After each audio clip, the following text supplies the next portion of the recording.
Baiklah Bapak-Bapak, Ibu-Ibu, hadirin hadirat yang saya muliakan. Nah, yang pertama, dalam sholat Idul Fitri ini tidak ada iqomat, tidak ada azan dan tidak ada iqomat. Jadi tidak perlu ada azan, tidak perlu ada iqomat.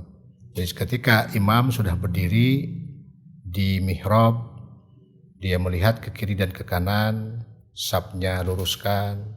Jika dalam keadaan romal rapat dan lihat ke belakang. Apabila jamaah sudah siap berdiri, maka sholat segera lakukan. Nah, prakteknya yang pertama tadi, takbir yang pertama, ini disebut takbiratul ihram, itu tidak dihitung sebagai takbir yang 7 ketika rakaat yang pertama. Jadi yang pertama kan berdiri, lantas takbiratul ihram, Allahu Akbar. Lipat dulu tangannya. Setelah dilipat, baca iftitah. Subhanaka Allahumma wa bihamdika wa tabarakasmuka wa ta'ala jadduka wa la ilaha ghairuka. Nah, setelah itu baru hitung takbir 7 kali. Allahu Akbar. Begitu Allahu Akbar, tangan lurus ke bawah, jangan dilipat. Ada bacaan yang disunahkan ketika kita mengucapkan takbir dari yang ke-1, kedua, ketiga dan selanjutnya. Nah, di antara ucapan takbir itu ada ucapan yang biasa dibaca oleh Rasulullah SAW. Yaitu misalnya kita mengucapkan takbir yang pertama nih, yang di rakaat pertama yang 7 kali Allahu Akbar. Nah, bacaan apa yang dibaca di situ sebelum takbir yang kedua? Nah, bacaannya adalah Subhanallahi walhamdulillah wala ilaha illallahu Allahu Akbar. Itu bacaan dari setiap takbir ke takbir. Allahu Akbar. Terus lagi ke bawah, jangan dilipat. Allahu Akbar. Terus lagi ke bawah dan seterusnya 7 kali. Jangan dilipat. Baru yang ke-7-nya Allahu Akbar, baru dilipat. Setelah itu baca surah Al-Fatihah. Setelah surah Al-Fatihah baca surah. Nabi Muhammad SAW mensunahkan di dalam sholat Id ini, surah yang pertama dibaca di rakaat yang pertama itu biasanya surah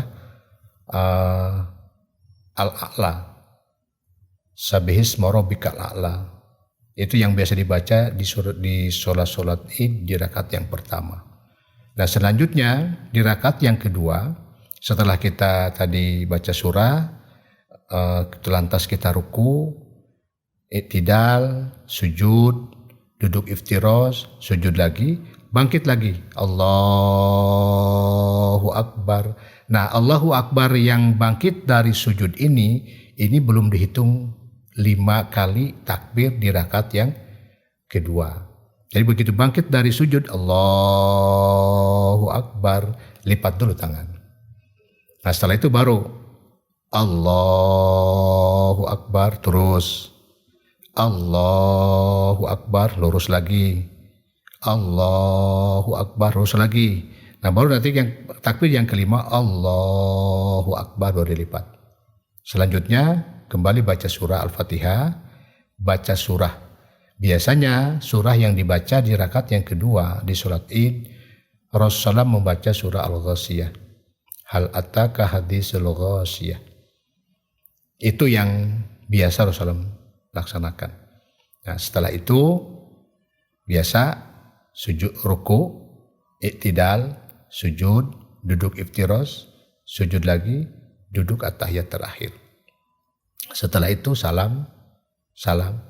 Nah, setelah salam bangkit, maka imam menyampaikan khutbah. Nah, selanjutnya Bapak-bapak, Ibu-ibu yang saya muliakan, jika tadi yang saya katakan surah yang kita baca tidak hafal surah Al-A'la dan Al-Ghasyiyah, maka surah apa saja bisa dibaca, sah dan tidak mengurangi sesuatu apapun dalam sholat Id. Ya, surah apa saja yang kita hafal, kita baca. Nah, Tadi al-ghosiyah, al-adal, al-ghosiyah itu biasanya sunnah Rasulullah. Jadi untuk menambah berkah. Nah, jika hafal itu alhamdulillah, jika tidak hafal maka pilih surah-surah yang kita hafal. Apalagi mungkin nanti kita sholat di rumah masing-masing. Sholat surah-surahnya selama ini kan ngikut ke imam.